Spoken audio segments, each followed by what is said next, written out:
আসসালামু আলাইকুম রহমতুল্লাহ। আমি রাফিউল, আর আপনারা দেখছেন সত্যের সন্ধানে। বন্ধুরা, আজকের এই সন্ধ্যাটি ইসরায়েলের জন্য খুব সাধারণ কোনো সন্ধ্যা নয়। অনেক বিশ্লেষকের মতে আজ যে চিত্রটা আমরা দেখছি তা একটি রাষ্ট্রের ভেতরের গভীর সংকটের বহিঃপ্রকাশ। দীর্ঘদিন ধরে যে চাপ, ভয়, অনিশ্চয়তা এবং ক্ষোভ জমেছিল, আজ তা রাস্তায় নেমে এসেছে। সাবাত শেষ হওয়ার সঙ্গে সঙ্গেই তেল আবিব, জেরুজালেম সহ একাধিক শহরের রাজপথে মানুষের ঢল নামে। এই মানুষগুলো শুধু প্রতিবাদ করছে না, তারা তাদের ভবিষ্যৎ নিয়ে প্রশ্ন তুলছে। ইসরায়েলের জনগণের একটি বড় অংশ এখন মনে করছে যে দীর্ঘ যুদ্ধ তাদের নিরাপত্তা বাড়ায়নি, বরং প্রতিদিন নতুন নতুন ঝুঁঝুঁকি তৈরি করেছে। জিম্মিদের ভাগ্য অনিশ্চিত, সীমান্তগুলো অস্থির, অর্থনীতির চাপে আর তরুণ প্রজন্মের মধ্যে ভয় ও হতাশা বাড়ছে। এই পরিস্থিতিতে রাস্তায় নামা মানুষগুলো বলছে তারা আর আগের মতো চুপ করে থাকতে রাজি নয়। আজকের বিক্ষোভের একটি বড় বৈশিষ্ট্য ছিল এর ব্যাপ্তি এবং তীব্রতা। শুধু তেল আবিব নয়, জেরুজালেমের গুরুত্বপূর্ণ এলাকাগুলোতেও একই ধরনের উত্তেজনা দেখা যায়। নিরাপত্তা বাহিনী ব্যারিকেড দিয়ে পরিস্থিতি নিয়ন্ত্রণে রাখার চেষ্টা করলেও বহু জায়গায় ধাক্কাধাক্কি ও বিশৃঙ্খলার খবর পাওয়া যায়। এই দৃশ্য অনেক ইসরায়েলির জন্যই ছিল অস্বস্তিকর, কারণ তারা এতদিন অভ্যন্তরীণ অস্থিরতা থেকে নিজেদের দূরে ভাবত। রাজনৈতিক পর্যবেক্ষকদের মতে এই ক্ষোভের কেন্দ্রে রয়েছে নেতৃত্বের প্রতি আস্থাহীনতা। প্রধানমন্ত্রী নেতানিয়াহু দীর্ঘদিন ধরে ক্ষমতায় রয়েছেন এবং তিনি নিজেকে নিরাপত্তার প্রতীক হিসেবে তুলে ধরেছেন। কিন্তু বর্তমান পরিস্থিতিতে অনেকেই প্রশ্ন তুলছে, যদি এত যুদ্ধের পরেও দেশ নিরাপদ না হয়, তাহলে এই নেতৃত্বের সাফল্য কোথায়? এই প্রশ্নের উত্তর খুঁজতেই আজ মানুষ রাস্তায় নেমেছে। কেউ বলছে যুদ্ধের সিদ্ধান্তগুলো জনগণের মতামত ছাড়াই নেওয়া হচ্ছে। কেউ আবার মনে করছে রাজনৈতিক স্বার্থকে সামনে রেখে সংকট দীর্ঘায়িত করা হচ্ছে। এই বিভাজনই ইসরায়েলের সমাজকে ভেতর থেকে দুর্বল করে তুলছে। এদিকে গাজার পরিস্থিতি ইসরায়েলের অভ্যন্তরীণ বিতর্ককে আরও তীব্র করে তুলেছে। যুদ্ধবিরতির আলোচনা চললেও বাস্তব চিত্র ভিন্ন। খাদ্য, পানি, চিকিৎসা সব কিছুর সংকট সাধারণ মানুষের জীবনকে বিপর্যস্ত করে তুলেছে।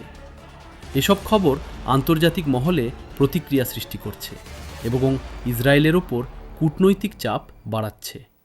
কিন্তু একই সঙ্গে ইসরায়েলের ভেতরেও এই প্রশ্ন উঠছে, এই যুদ্ধ কতদূর গিয়ে থামবে? অনেক ইসরায়েলি নাগরিক এখন মনে করছে এই সংঘাতের কোনো স্পষ্ট শেষ লক্ষ্য নেই। যুদ্ধ যত বাড়ছে ততই নতুন ফ্রন্ট খুলছে।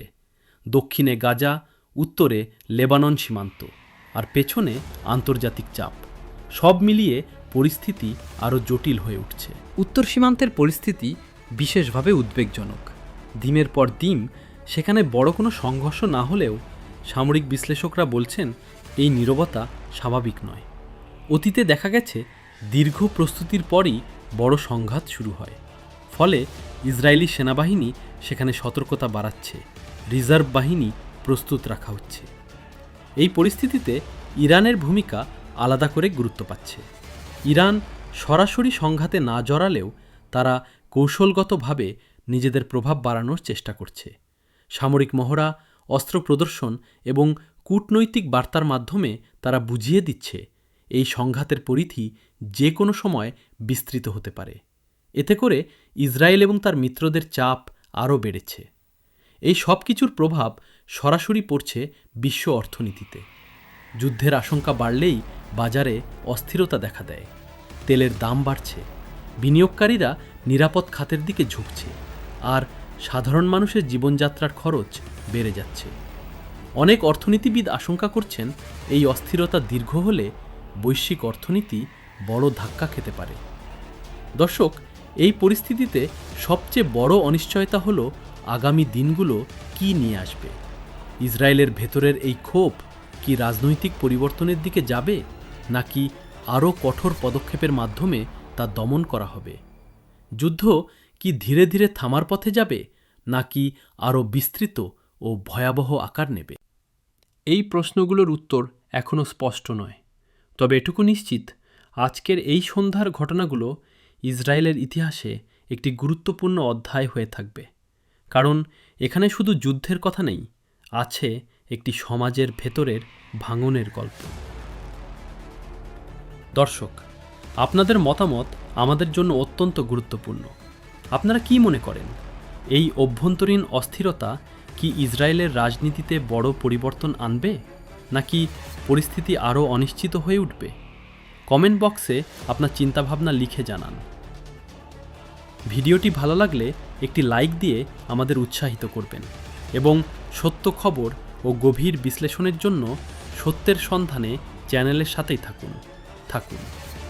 দেখা হবে আগামী ভিডিওতে নতুন কোনো গুরুত্বপূর্ণ আপডেট নিয়ে। ততক্ষণ পর্যন্ত সবাই সাবধানে থাকুন, সতর্ক থাকুন। আল্লাহ হাফেজ।